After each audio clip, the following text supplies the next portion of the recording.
Five, four, three, two, one.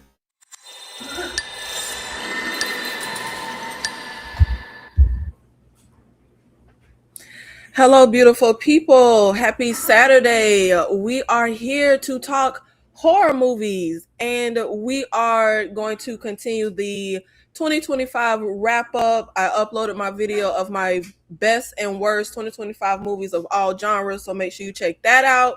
And today we are strictly talking the creme de la creme of 2025 horror, but I'm not by myself.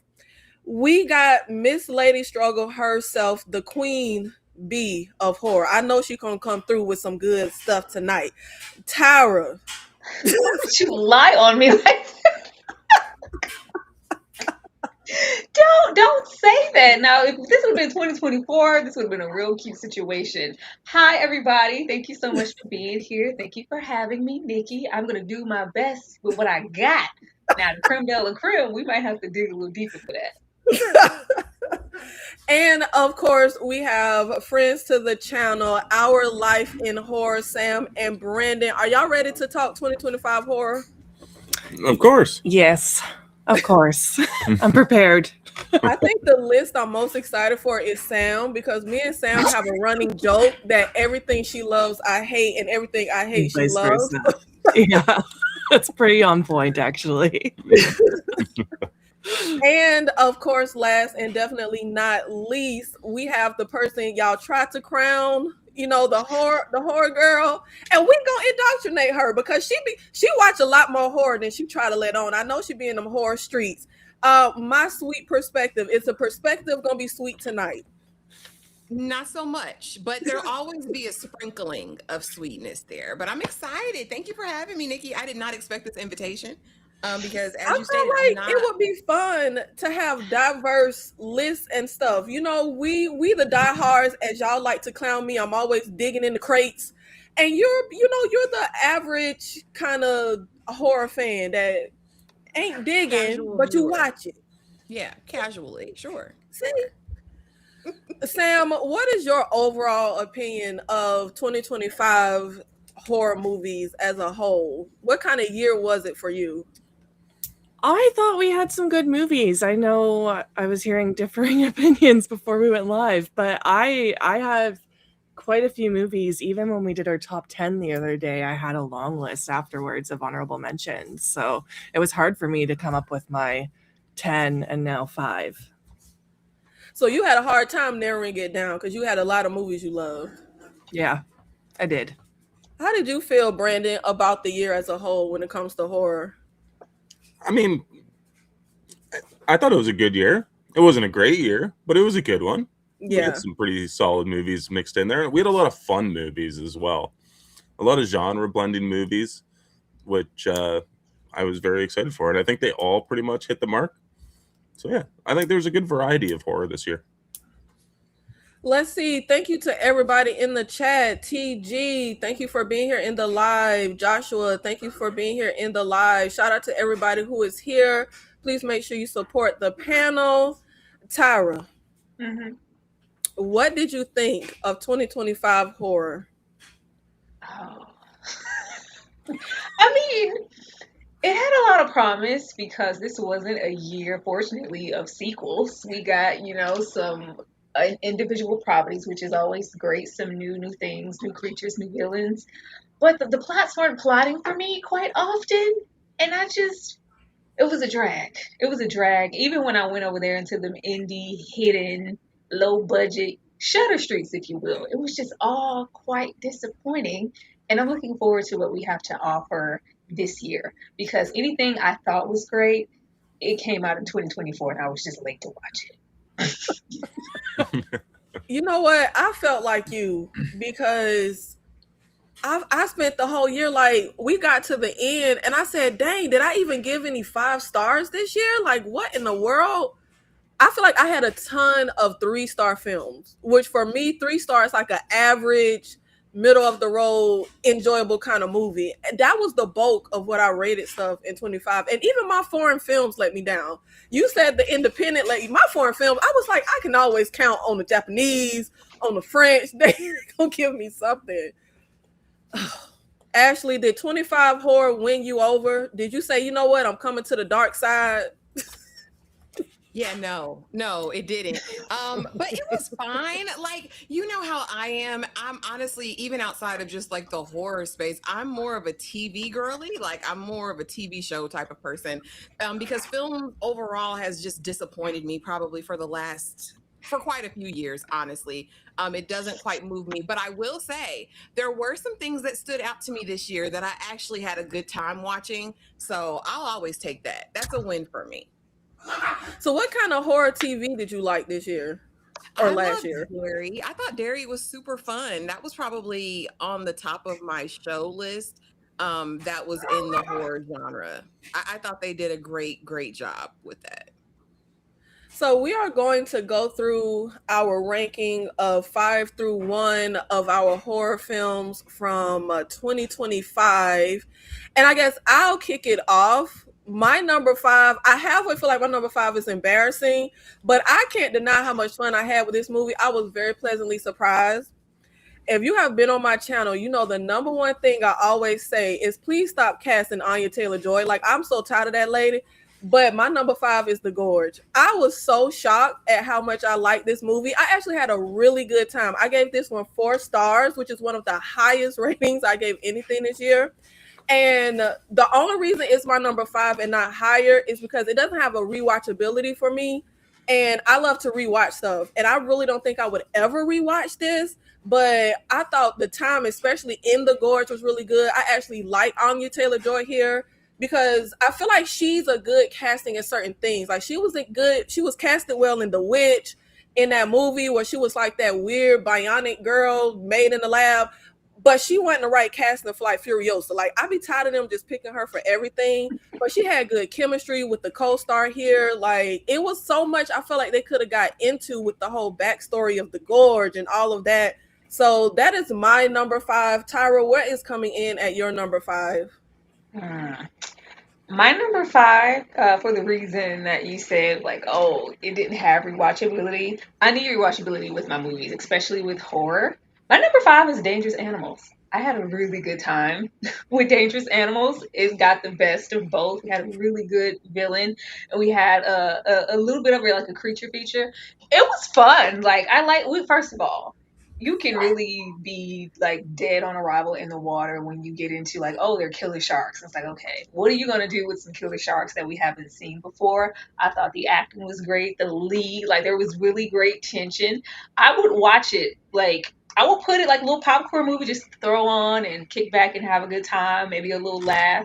It has really great rewatch quality, and that's like really important to me, especially for that kind of horror. I thought it was fun. If you haven't watched Dangerous Animals, watch it. It was bloody. It got some good blood.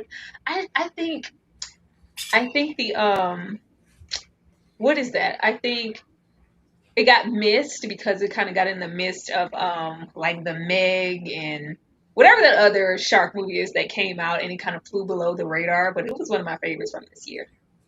You know what? I was kind of disappointed with Dangerous Animals. I think I gave it a 3. Like it didn't suck. I actually really loved Jai Courtney in it as the villain. But I hated the lead girl. I thought she was very mediocre and blasé. And I don't know, it didn't give. And it was another shark movie came out this year, Fear Below, that I actually liked better. And it didn't have as much shark action. I was kind of let down with Dangerous Animals, but that's a solid entry. Sam, what do you have coming in at your number 5? Okay, I was debating on if this one should be on my list because it probably leans more thriller, but I'm throwing it on there because it has some horror elements to it, I guess. But The Housemaid, I was really excited for this one. I read the book, so I had sort of high hopes going into it. And I had so much fun watching it play out on screen. I had so much fun seeing it with him because he didn't read the book and doesn't know the twists and stuff. And it was just so good. And by the end, so unhinged. And I just thought everyone did well done. And I really loved it. You know what? I've heard good things about The Housemaid. It was not on my radar. I didn't care about it. But now I'm like, let me check it out. Because I've heard people, I'm like, y'all raving? Y'all raving about it? Let me check it out. Brandon, what do you have coming in at your number 5? My number 5 is going to be a little independent film called It Feeds. It's local to us. I believe it's streaming on Hulu in the States, and it's streaming here in Canada on Crave. It was shot 45 minutes away from us. Stars Sean Ashmore and Ashley Greene. It's a really good movie. I've just watched this director's like whole filmography, so to see where he started to where he is now is just fantastic. It's incredible. There's good practical effects. The demon looks great. The acting from everybody is pretty top notch as well. So, and it's got some good creepy moments in it. I really enjoyed this film, not expecting a whole lot because it is an indie, so they can kind of, you don't expect a whole lot. But I was pleasantly surprised with this movie. I had no idea that was a Canadian movie. That's interesting. Miss Ashley, what do you have in your number 5 spot? Coming in at number 5 is the one we talked about backstage. Definitely Queens of the Dead. I was not expecting to have a good time over there, and I laughed literally 80% of the movie. There was a little bit of a lag, but I feel like if I can be thoroughly entertained, I think the effects were comical. Like, they were completely outlandish, over the top. It felt very camp, and I kind of like that in my horror. And it was good just to see, I think, a different group of people experiencing horror, right? And yeah, I enjoyed it. That would come in definitely at my number 5.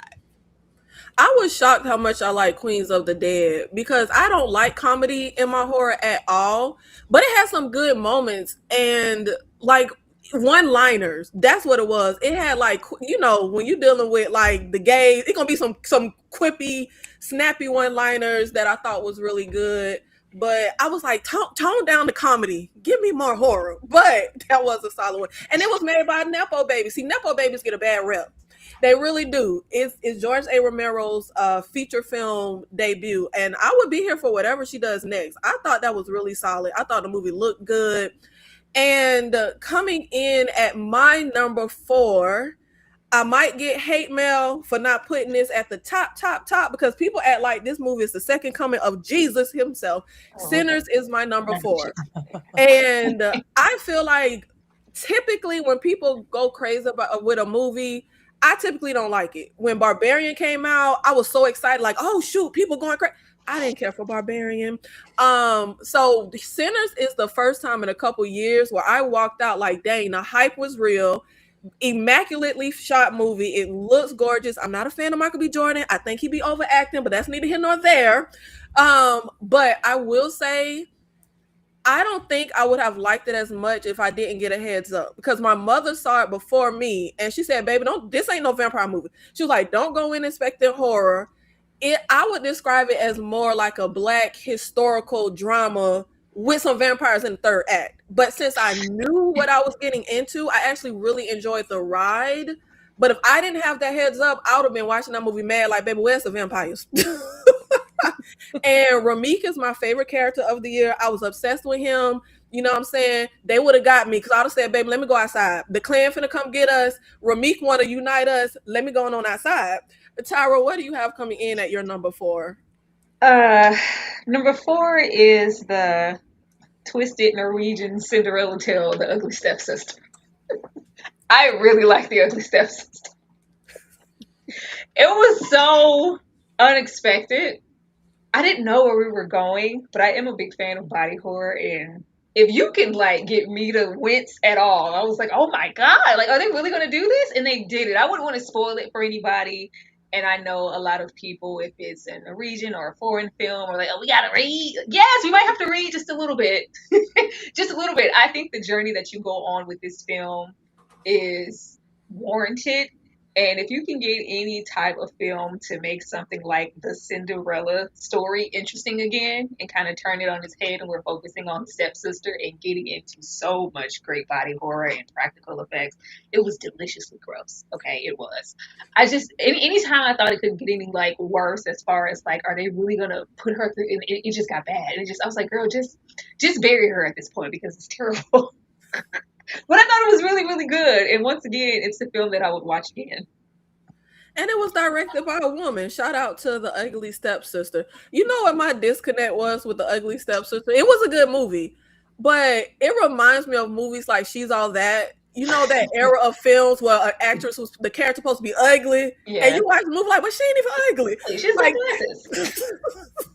I was like, but she, and then she had like a food thing. I was like, but she ain't fat though. Like, it was throwing me off. This is great. Brandon, what do you have coming in at your number 4? My number 4 is going to be Stephen King's The Long Walk. Oh, You guys didn't like this movie or what? I liked it. Oh, okay. This movie's great for like almost a 2-hour long movie about walking. It is thoroughly entertaining. It is incredibly well acted. It flows very well. It's graphic. The practical effects of this movie are fantastic. And the characters are great. You love every one of these young men who you know are going to perish at some point, and it's unfortunate. You just don't know who's going to make it. It's an incredible journey. wow. Yeah, Tyra, what was the sigh? You gonna ask me? What was the sigh? I hated The Long Walk so much. I don't Damn, know you hated it? what racially motivated bigot made The Long Walk, but I didn't like it. I didn't want no parts of The Long Walk. The longer we walked, the more upset I got, especially when we got over there, not only with our black sacrificial ass character, but our indigenous character. I just did not like it. I didn't like it, and I would never watch that again. I didn't like The Long Walk. Now, Tyra, you know when you dealing with Stephen King, you're gonna get a I magical know. Negro. I was just hoping, since we did have so many young men and it was a younger narrative, it felt like we were trying to do something refreshing that maybe we might course correct and not be so magical Negro-ish. But I didn't need him being a magical Negro, especially when I love the actor so much in Alien Romulus. Don't bring him Love over David here. Johnson. Don't have him over here doing this.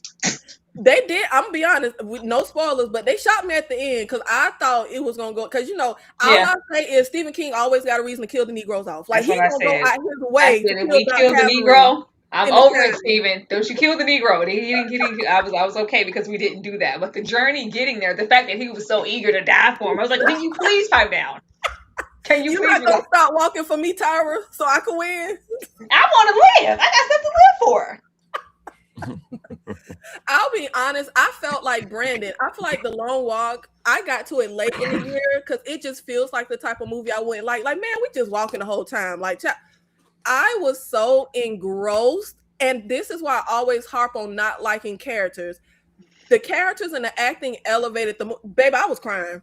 I was like, damn, this movie for making me cry. That indigenous, I was crying. I was crying. Now, I didn't think they did good world building because nobody looked starving, hungry, or desperate enough to be walking or dying. But I thought the acting, literally, I was so into it. Oh my God. Good one, Brandon. That's a good one. Sam, what do you have coming in at your number 4? I'm going with Hard Eyes. I said it before we went live. I love my rom-coms. So the fact that I got a slasher rom-com was like a dream, and I need more of them in my life. I absolutely love the Hard Eyes Killer. I love that he goes after couples. I love Valentine's horror. It was so funny. Like the first opening scene with the whole proposal was hilarious. They had solid kills. We've both, like, everyone says that the reveal, they hate the reveal, and that's why they hate this movie. Like, it doesn't bother me. It's fine. I liked it. I also love Allie and Allie and Jay. Yeah. Allie and Jay. Yeah. Mason You Gooding. know what? Hard Eyes was one of my DNFs this year. I think I saw it for about 15 minutes. Then baby went to the job and some guy came. I said, "Tell him out of here." Like, I don't know. It wasn't my vibe. It's finishing. It's a fun one. Another popcorn movie. You just throw it on. It's just fun. Mhm. Like, set it and forget it. It's a cute. It's nothing that we haven't seen, especially from like it feels very 90s. Like when we had all of those sub movies that were like, we could do Scream too, and we had all of those movies. It fits in there. It's fun. And the costuming is cute. Yeah, I love the mask. Yeah, I like how the villain looks.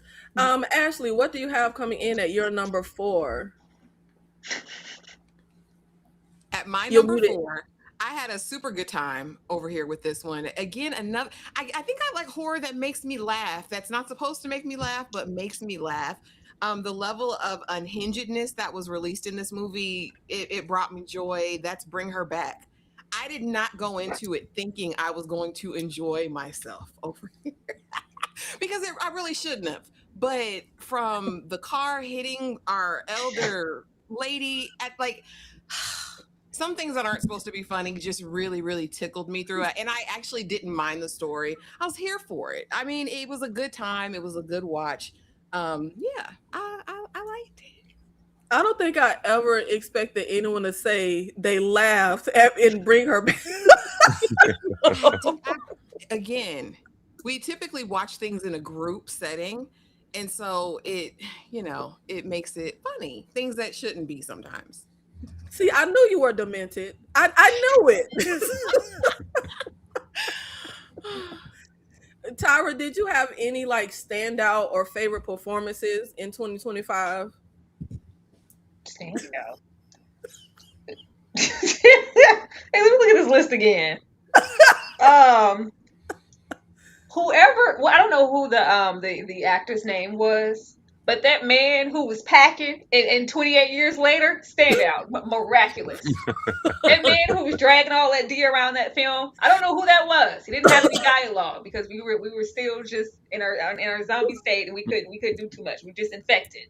But that man was dragging all movie, and I thought it was amazing how I was so entranced. I was like, oh my God, we're really gonna just stay on this man nude's body for quite some time. And he was so well hung. I was so distracted. That was a standout for me. I never forgot about that all year long. Tyra, all these actors trying to get Oscars for horror, and you calling out the dude packing in 28. I didn't remember anybody else. I remember that naked man. I cannot. Okay, Tyra. I'm so thrown off now. You asked the Why question. did you and say I that? delivered. That's what you asked the question. I feel like my favorite performance in 2025 is somebody Tyra hated. I felt like the same way I felt with Mr. Crockett, where I felt like he was a great horror villain in a mediocre movie. I really love Aunt Gladys. I am always asking for female horror villains, and I feel like we got two great female horror villains this year. Bring Her Back had a great villain who I detested, but I remember first seeing this actor actually on Criminal Minds. That's the first time I remember seeing the lady who plays Aunt Gladys.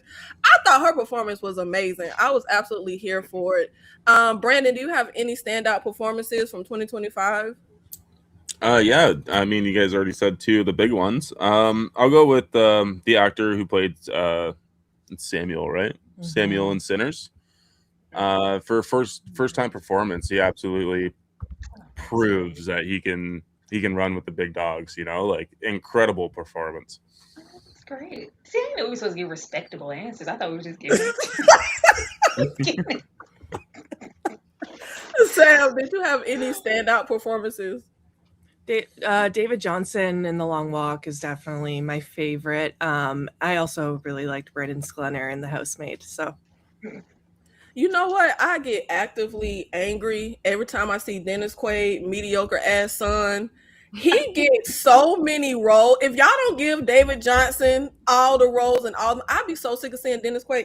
Dennis Quaid, a mediocre actor, and his son is even worse. Like, I cannot stand his son. Like, please, all the time. The talent in The Lone Walk really pissed me off because I was like, where are these young men? Like, why are they not getting roles? Ashley, did you have any standout performances? I did. And this is actually more of a thriller and it's a TV show, but Matthew Rhys's performance in The Beast in Me was exceptional acting. I adore him. And then, of course, I think all of the children in It Welcome to Derry did an amazing job. Like, those were performances where I was like, oh, little Will? I was like, oh, like, oh, you sweet children. Y'all are really being trained. But yeah, Matthew Rhys for sure is a standout for me. Even in Hallow Road, he completely embodied a weak husband. Like I've seen him run the gamut in all roles. So for me, it's Matthew Rhys. Okay, my number 3 pick is Bone Lake, which we're kind of getting a lot of these two strangers show up at the same Airbnb sector of horror movies. But I actually had a lot of fun with this. And even the way the movie opened, I was like, oh, damn, they gonna go there. They gonna show this man whole penis. They gonna stab him in his penis. I was just like, oh, okay, we finna really go there. Like, I was like, okay, we finna get some gore. We finna get some craziness. And, you know, me and my man would never. But the way that these couples was just straight up mayhem in that movie, I had a lot of fun with Bone Lake. Tyra, what do you have coming in at your number 3? Number 3, I have Together. The balls it takes to bring two people together and create a non-binary person. It was a very interesting premise to me. It was very, very telling in that way. I like body horror. I think the premise felt very 80s invasion of the body snatchers. Those like why would you poke that? Why would you drink that? Like Slither, or like what are you doing here? I enjoy things like that. I thought bringing the two whatever together was interesting to see, and it was even more interesting to watch them come apart. I and I like what it represented as far as just kind of toxic relationships and you wanting to be apart from someone, but whatever it is making you stay. I thought the metaphor and all of the simile in the movie was creative as well. And yeah, it's something once again that I'll watch because the scene where they're in the bathroom and they're like connected, my whole everything, my tits, everything was in pain. I was in pain for them. I was like, oh my God, this is awful. You This mean is the bathroom awful. scene at the school? Yeah, when they're stuck, I was like, "Oh my God, I'm hurting." I was sore, and I was just sitting in my seat. Anything that's gonna like get a reaction out of me and make me go like, "Oh my goodness," it's gold for me to watch it again. So yeah, I enjoyed that. That scene was a little visceral. Ashley, what do you have in your number 3 spot? Number 3 was Dust Bunny. I was actually sent the screeners for Dust Bunny, and I didn't know what to think when I went into it, but it really gave magical realism. I feel like if you like that Guillermo del Toro like vibe or essence, it was all wrapped up in this movie. I thought it was fun. I thought it was well acted, and it was really dark. Surprisingly, I didn't expect me to like it because there were some really dark overtones around trauma and like releasing stuff and holding on to things. But I really got a good watch out of it, and I thought it looked really, really cool. The idea that you've got this dust bunny who's eating everybody and killing all your family, so much so you have to hire a hitman to come and get them. I thought it was a fun watch. It was a wild ride. What? I've never. Yeah, I'm looking forward to that. I think it comes out in 26, if I'm not mistaken. I had a lot of fun. Yeah, I feel like I can't wait to see that because the whole premise is this little girl hires a hitman to kill the monster under her bed. I was like, that is so original. Like, what? Brandon, what do you have coming in at your number 3? My number 3 is Weapons. I really enjoyed the storytelling for this. I like the different points of view. I think all the characters are flawed, but some of them are kind of fun. Like I like the junkie, following the junkie character. It was a lot of fun just in how ridiculous that was. There's some excellent jump scares in this movie, as well as there's some really good scenes of tension. You guys already brought up Aunt Gladys is an excellent villain. Like she acted the shit out of that. And I love that. And the ending was so funny and just caught, I think, our whole theater off guard of what was going to happen. I literally had this kid beside me sitting in the theater jump a foot out of his seat twice. He screamed in the too, movie, and really he screamed. high-pitched. Oh yeah. So it was a fun theater experience. But my top 3, I also watched at home after to see if they still hold up, and Weapons was still one of the ones that did hold up for me this year. So Weapons is my number 3. What do you have, Sam? My number 3 is Sinners, which we've already discussed. I just thought this movie was beautiful. The guy that plays Samuel is so good. There's sexy moments, which I always appreciate. The fact that this movie was like over 2 hours long and like you said was basically a drama but with like a little bit of vampires, and the fact that I enjoyed it says a lot because I went in thinking it was going to be vampires and I love vampires, but I still love the crap out of it, and like the music was so good. It was such a beautiful movie. So It's so interesting to me with Sinners because I feel like the biggest horror like moment actually to me is when Delroy Lindo is in the car telling the story about when the white people had them sing and then the kid got the money and got lynched and like the sound effects in the back. I was like, this is the most like haunting like horror moment. I thought that was so good to just like tell that story and you kind of visually imagining it. And you can kind of hear the sound effects and the screaming and the train in the background. And Delroy Lindo is motherfucking Delroy Lindo. So that was so amazing. Um, where are we at? Did everybody get that number 3? Yep. So, yeah. Okay. Now we are getting to the top 2 horror movies for us in 2025. My number 2, my little sister would probably kill me for because she said she was boycotting this movie, Until Dawn. My little sister is a huge video game fan. I don't like video games. I think they're kind of juvenile. That's just me. That's just me. But I used to love watching my little sister play this video game because it was like watching a movie. Like it was so cool. I was like, oh, I didn't know video games was like it was literally a movie. And yeah, this ain't nothing like the video game. It ain't even got it snowing. But I had so much fun with this movie. It really gives me just like that. It reminds me of kind of those kind of throwaway, not throwaway for me, but throwaway generic like fun 90s horror movies that would just be really absurd and have really good gore. That's how I felt with this. Like I had so much fun. I think this might be the one I rewatched the most of the 2025 releases because it's one of those movies that you just throw on and you can kill time real easy. I had so much fun with this. I'm sorry, Kira. I know you boycotting this movie, but this was at the top for me. And the way they did that little Asian girl, oh my god, that girl was suffering in that movie. Tyra, what do you have as your number 2?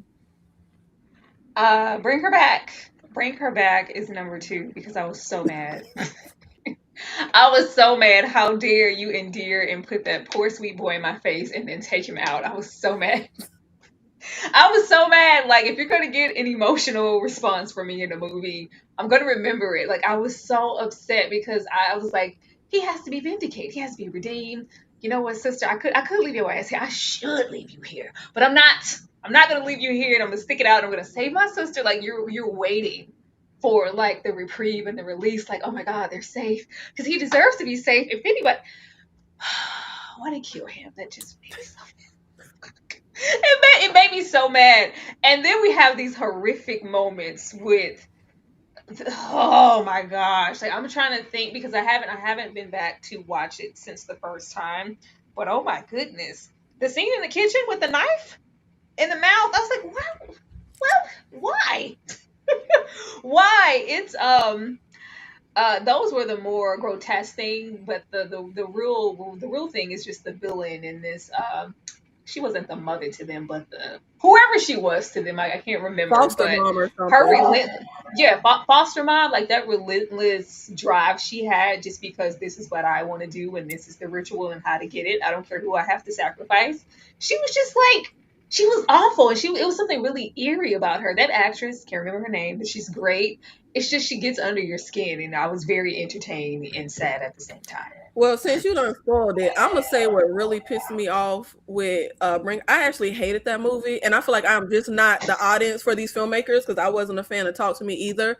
But the thing she did at the very end, I feel like she should have did at the beginning. Like, bitch, just die then. Like, just go die and be with your dog. That pissed me off. Like, if you just gonna do, you should have did that at the beginning. And I just personally don't buy. And I mean, I'm not a parent, but I don't buy a parent with kids harming other kids, like, and not just harming them, viciously harming. I don't know. I don't buy that. It kind of reminds me of like when you're a kid and your parents tell you if you're ever lost, look for another mom. You know, like you would think that parents are more endeared to kids, even if they are not their kids. That whole movie just pissed me off so bad. And now the performances is the only thing that saved it. I thought the little girl, her brother, all the performances were brilliant. I also feel like oh god, so much was just stupid. When that foster lady come up in like the head to come in there, the lady just lady, you ain't even really caught yet. Like why you just oh it pissed me off. Oh it pissed me off. Ashley, I love that you find comedy in that lady getting hit by And then they didn't even tie it in right, because the whole thing was she needed a child to die the way her daughter did. And we have the boy drown, which is the way her daughter died, but that doesn't lead to anything. I'm like, well, what did he drown for then? I thought we were supposed to be tying that in.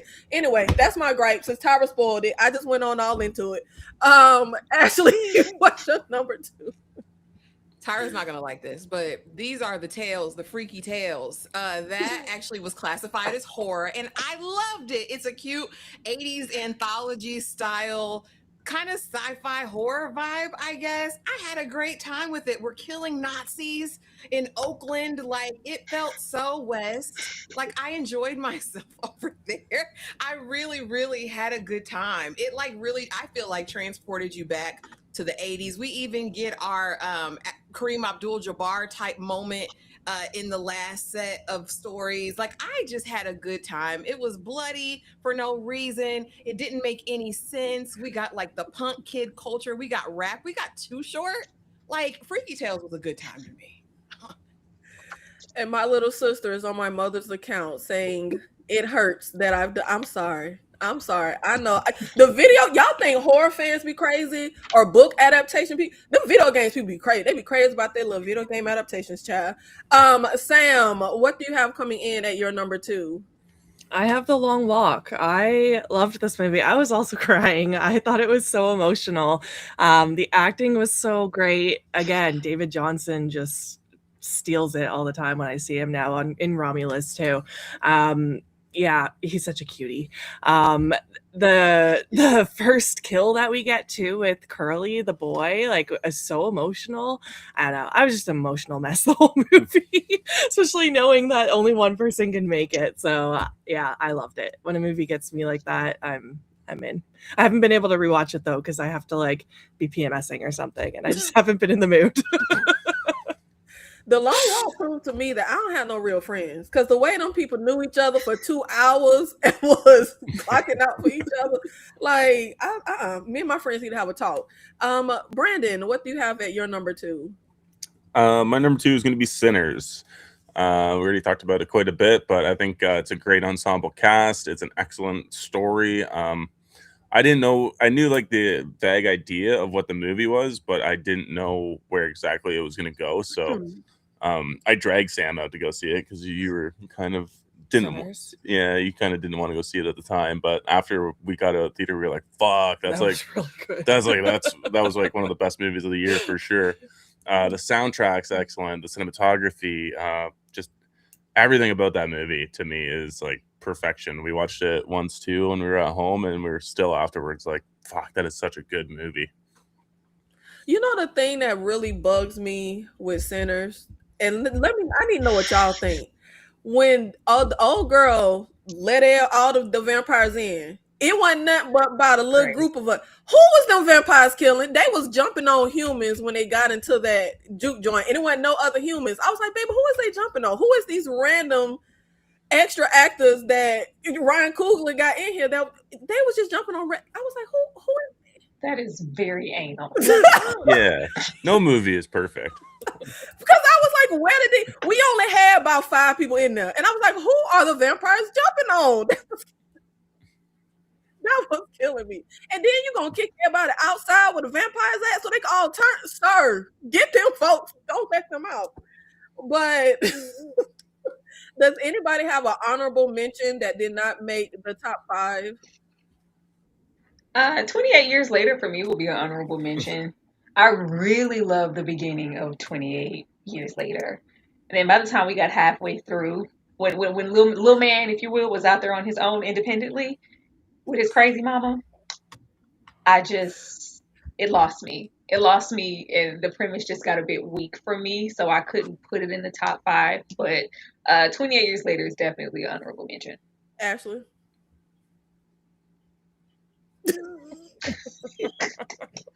Okay, so this one was fun for me, and so I'd give Final Destination Bloodlines. I'd give that honorable mention. I had a good time. It felt nostalgic. It felt so reminiscent of the earlier movies, and I thought it looked really, really cool. Like, even their cold open, I thought that was really neat.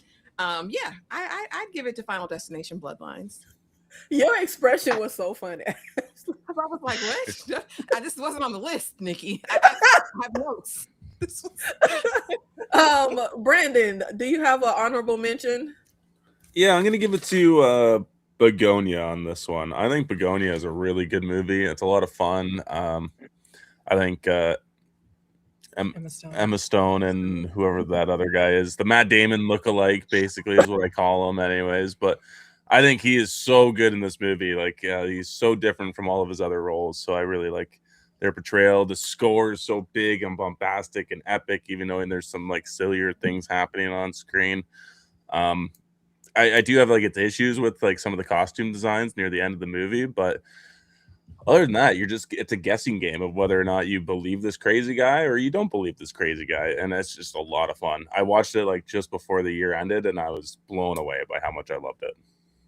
Now, who did you say that young man looks like?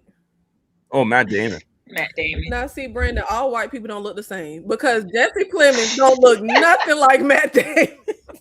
Oh, those two, that guy totally looks like Matt Damon. No, he doesn't. Oh, for sure. Come on.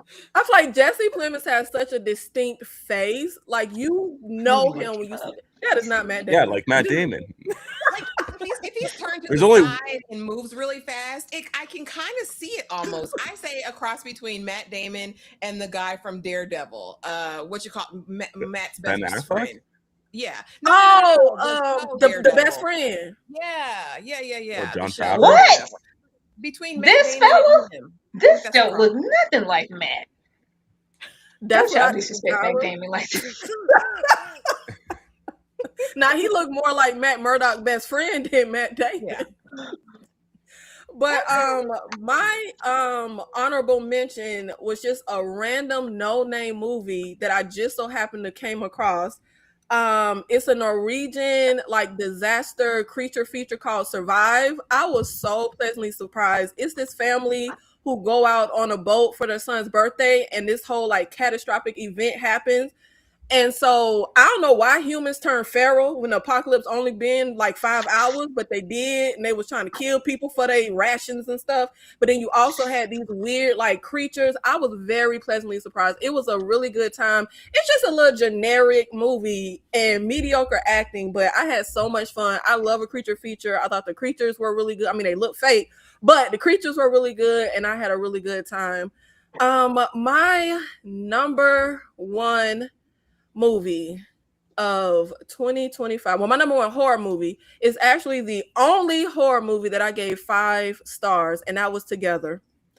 I love Together. It was my favorite theater experience this year. I was blown away, and how much I connected with the male character, it really scares me because he was such a man child, but I connected with him so I was like, I see you, brother. I feel like they did drop the ball at the end. I expected the reveal to be something much more. I was thinking, I guess, like the substance, how it just goes really crazy with what Eliza Sue morphs into. Like, I was expecting something like that. I was like, oh, we got a transgender? Like, that's what y'all did? Like, I was expecting a wow factor. But man, I really loved that movie. It was so many standout moments. And typically, I don't like dream sequences. But I love the dream sequences in Together because it actually ties in like character information, and they were shot really well. I love when they're going down the hallway, like they're asleep and their bodies are pulling each other together. Oh my God. Yeah, that was my favorite experience this year. I had so much fun with Together. Tyra, what is your number one? You know it's Sinners. You know it's Sinners. Sinners was great. Like, first of all, I love a historical drama, period piece type situation. So when you do that and you mix horror with it, for me, I was really anticipating what Ryan Coogler was going to do because he, amongst all else, he's going to go over there with Michael B. Jordan, and it could grow a little stale for me. And I wanted to see what they could do outside of Fruitvale Station, Lord, because anybody got time to be crying. Outside of an established property, because we have, the MCU Black Panther type thing, and then we have Creed, which is, I just recently watched the Creeds. I had never seen them because I was like, who? Because it's just Rocky or bust. Get that out of my face. But I watched it. It wasn't bad. But I wanted to see what he was going to do with an independent idea and a property and really just write something thoroughly. and see if he was gonna reinvent Michael a bit for me, because like you said, he's not maybe my favorite actor per se. But I was like, oh, he's really like making an effort here. I'm enjoying this. I'm enjoying this, because when it was like, oh yeah, he's gonna play twins, I was like, okay, now look, y'all doing a whole lot, a little too much dip on your chip. But he made it happen, and I was pleasantly surprised. I thought the entire cast was great. Like y'all said, Lil Sam, Somebody Take Me, exceptional. I can't wait to see what he does next. And I will literally watch Delroy Lindo read Telephone Book. I don't care what he's doing. I'm just going to be there. That was great. As far as the vampires and the lore, it could get interesting. You know, when you give me From Dusk Till Dawn type moment, like what all are we going to do in a night? Because you can kind of lose the plot there and just make it really cynical. Like, okay, we're hitting these familiar beats. But it kept me intrigued, because by the time Grace opened them doors, I was pissed off. By the time she opened it and opened that invitation, I was over it. But I thought Jack as the lead vampire there, I thought he was great. It was just really good. And once again, it has the most rewatchability for me out of a lot of the horrors. I've watched Sinners at least 4 times, and I don't do that. Oh wow. Yeah. And justice for Grace, because she got too much hate. Like we No, was dead you no don't do matter that. what. You We don't was do that. dead no matter what. You are The not. clan was gonna get us, or the vampires was gonna Not get the us. clan. See, now you're just making stuff up. We don't know that. We don't know No, that. that was the clan plan, to sell them that meal and come kill everybody in the morning. We were all dead We anyway. cannot write history. We don't know what would have happened when the folks would have got there. Okay, we could have all been still We cleaning know up. what would have Them happened. vamps was gonna have to go somewhere because the sun was coming up. We could have all been inside, and as soon as you got in here and thought you was gonna clench it up, could have got bit up. That's all I'm saying. I don't know. We don't know until we get there. Don't do that, Grace. Don't do that, Grace. Ever again. Your man here, Tyra. Hey, Dane. I'm here, people. So that you know, we just wait for you on bated breath. Hello, Dane. Thank you for being here. Nobody Oh, slandered Sinners, but if that's my opinion, I will slander it. But nobody slandered it, Dane. Calm down. I didn't know you was working PR for Ryan Coogler. Ashley, what is your number one? You know it's Sinners. It was the most mainstream adjacent horror movie that I watched all year. No, I honestly feel like it was a love letter. I felt like it was beautiful. I think it was just so respectful to all of the cultures, to history. Like it just was so beautiful to see everybody come together. I think someone mentioned earlier the ensemble cast. Delroy Lindo is going to do it for me every single time. Miles was exceptional. Wumi was exceptional. I just think it was like kismet. I feel like all the stars aligned and it was perfect, from the soundtrack to everything else. It was like a movement and a force. And I think it made history. It was legendary. It was iconic. It was the moment. It was all of those things. So for that reason, it's my number one. And it's the only one that I would ever watch again, to be honest with you. We're talking about. Oh, not the only one. Yeah. Not you glanced at the list. I had to look just to be sure. Yeah. I will say, when the Sinners opening, where they're getting all the stuff together for the day, I wanted to see the twins in Chicago with Al Capone. I wanted to see that. I think I wanted to see our indigenous vampire hunters. I wanted to spend a little time over there. But other than that, I was cool. Yeah, we definitely could have got more of them, because I was like, yeah. Dane, you got to keep up, sir. Nosferatu is a 2024 release. We're talking about 2025 releases. Werewolf hasn't even come out yet, sir. That's a 2026 release. We're talking about 2025 Talking about release. that little tiny one that came out with old girl from Weapons.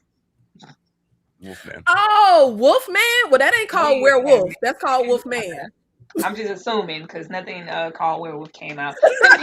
Companion was, Companion was cool. It was forgettable for me. It was kind of shallow in the way of like, ooh, we almost got a refreshing take on Stepford Wives, or kind of like a mix of that and a Don't Worry Darling. I don't, like you said over there with Dennis Quaid's son, sometimes Huey will leave the boys and still be Huey, and I need him to be somebody else every single time. And that's what I can't stand. I've never seen The Boys, but Dennis Quaid's son gonna play the same character every single time you see him. Y'all be talking about Vin Diesel. No, it's Dennis Quaid's son. He gonna give you the same thing. I actually didn't hate Companion, No. But I wish we didn't know Baby was a robot from the get-go. Yeah. They did have a twist with somebody's significant other being a robot that I was like, okay, at least we threw that in. But I wish we didn't know from the get-go. What is this thing?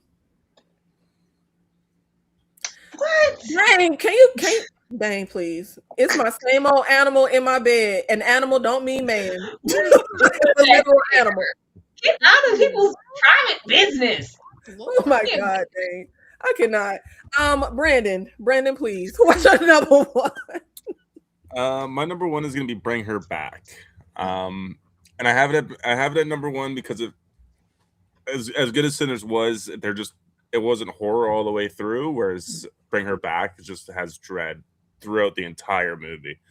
And I did cry through this movie, or at a certain point through this movie, and I don't have Ashley laughed, you cried. Yep, I know.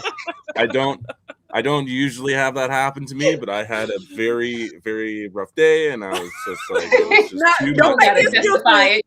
It's all right. You cried. It was emotional. Yeah. It was. When the brother makes the phone call apologizing to Piper, and you like, oh man, just the You finna worst. cry now. That's what I'm talking about, Brandon. Yeah. And then like the sound design is so good for this movie as well, with like the kitchen knife scene, which is still, I can just hear it. Mhm. Oh my God.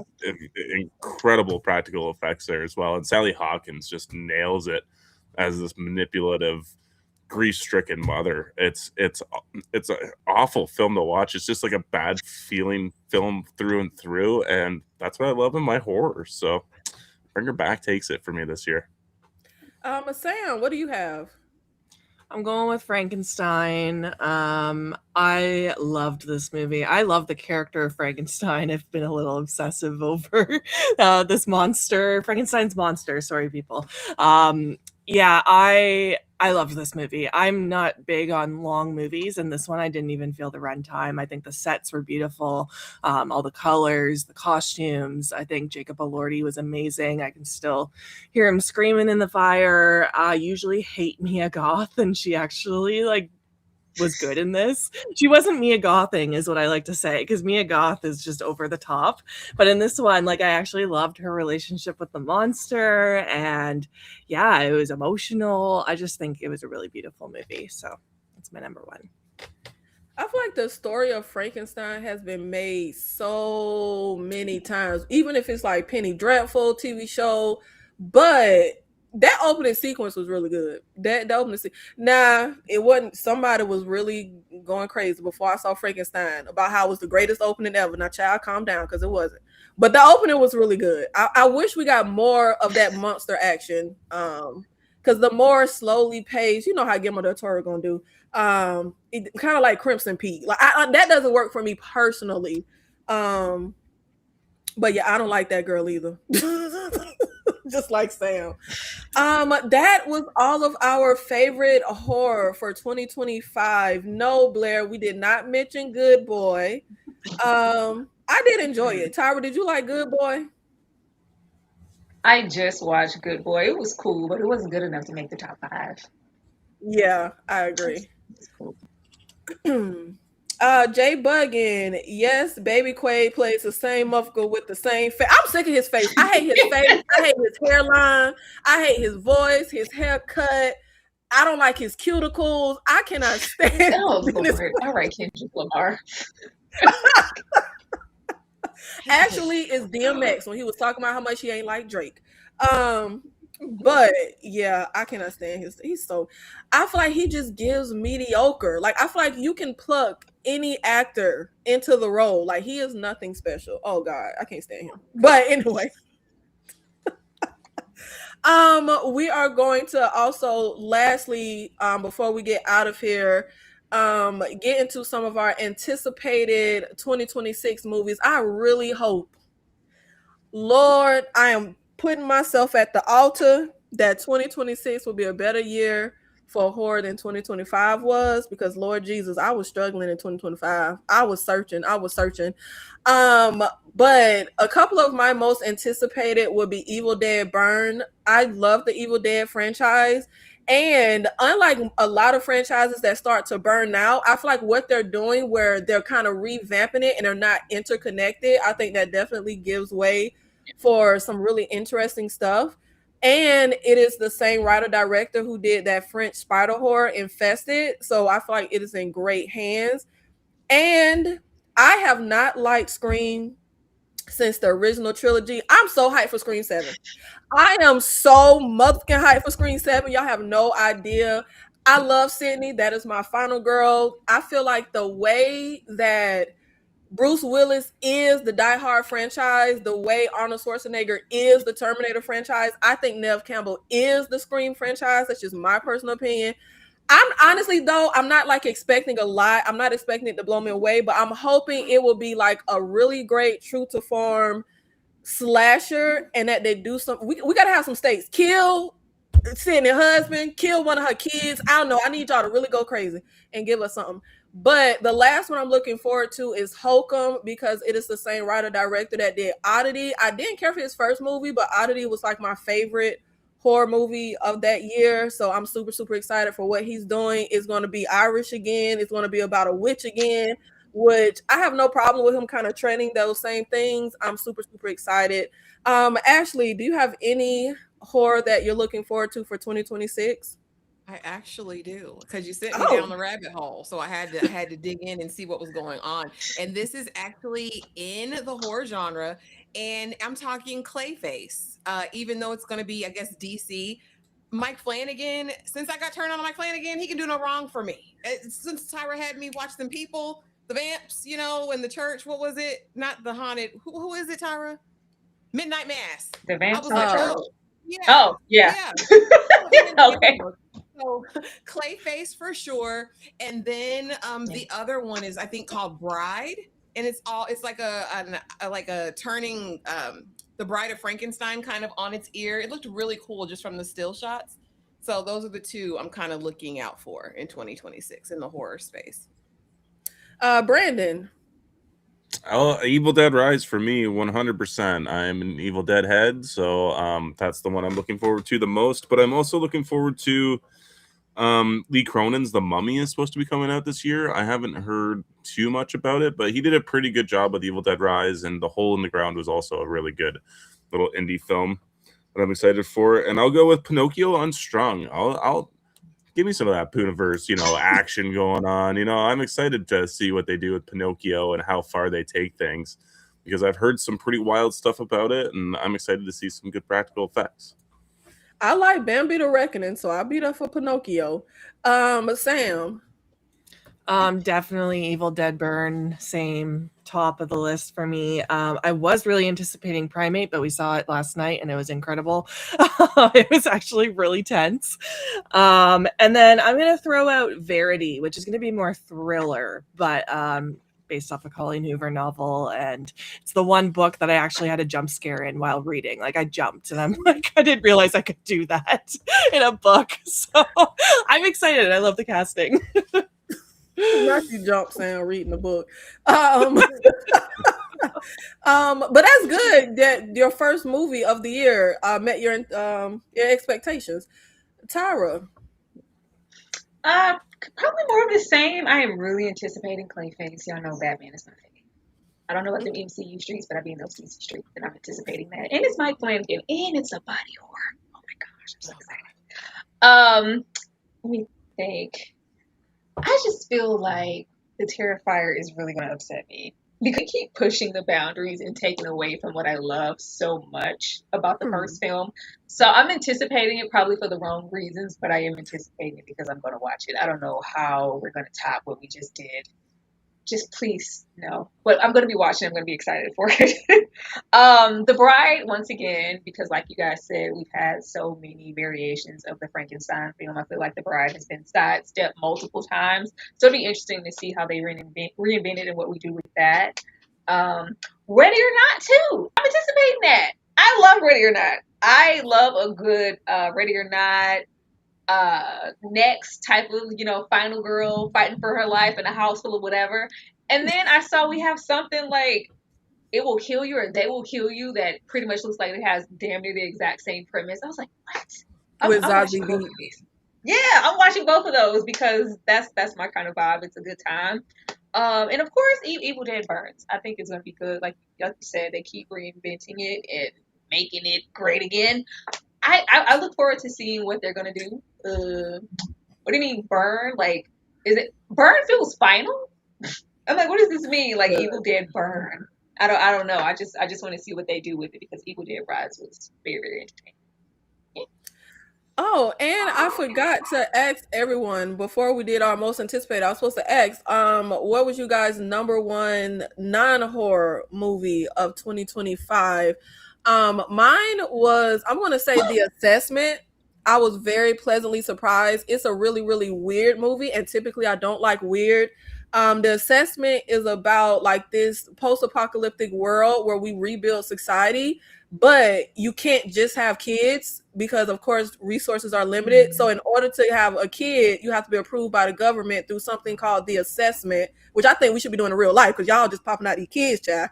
But we watched this couple go through the assessment. It is so weird, odd, like you feel uncomfortable. They play with some weird stuff. People got their kinks and stuff.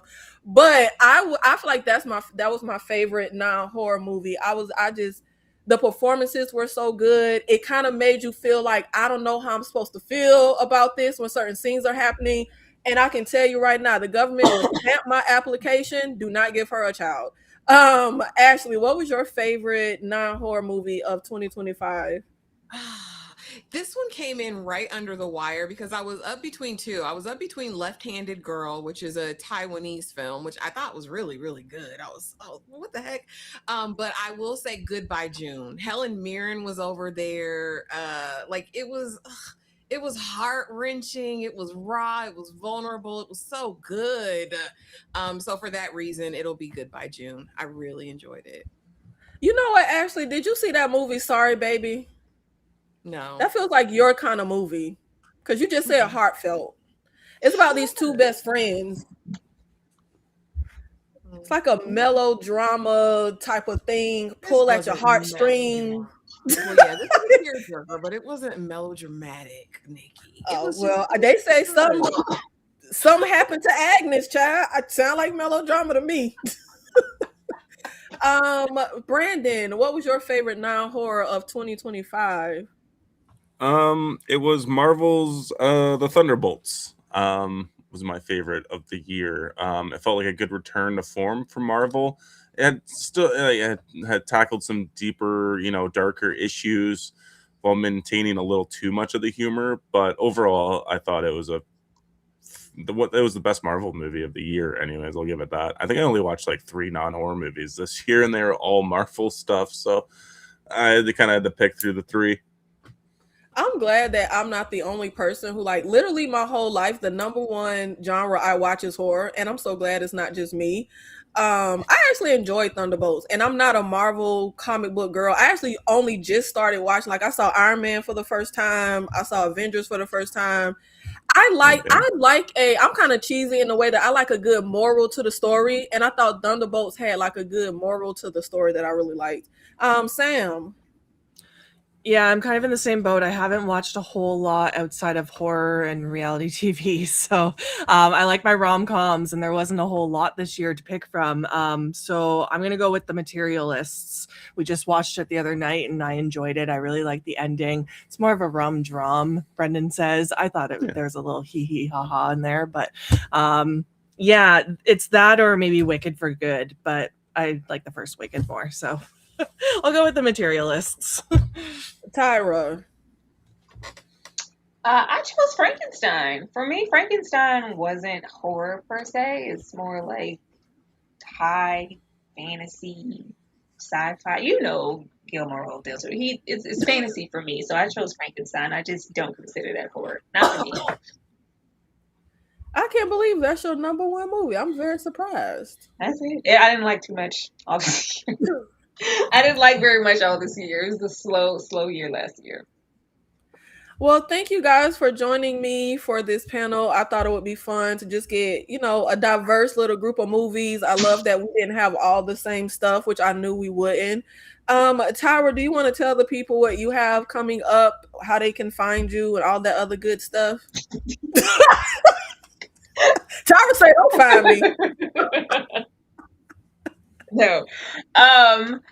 Tomorrow we should be discussing His and Hers. Be on the lookout for that. His and Hers is available on Netflix. It's a little 6 episodic situation with Tessa Thompson and Shane. If you John Berthanel, my love man. You're gonna Shane. That's just Shane. Shane over there, John. Quite entertaining in its own right. We'll be discussing that tomorrow. And the latest episode of Industry Season 4 drops tomorrow, which we'll probably be talking about Monday. So be on the lookout for both of those things. Our Life in Horror. Do you want to tell the people what you guys have coming up, how they can find you? We have our 2025 Horror Movie Awards show coming up February 7th, which will be live 7 p.m. Eastern. Go to our page and vote.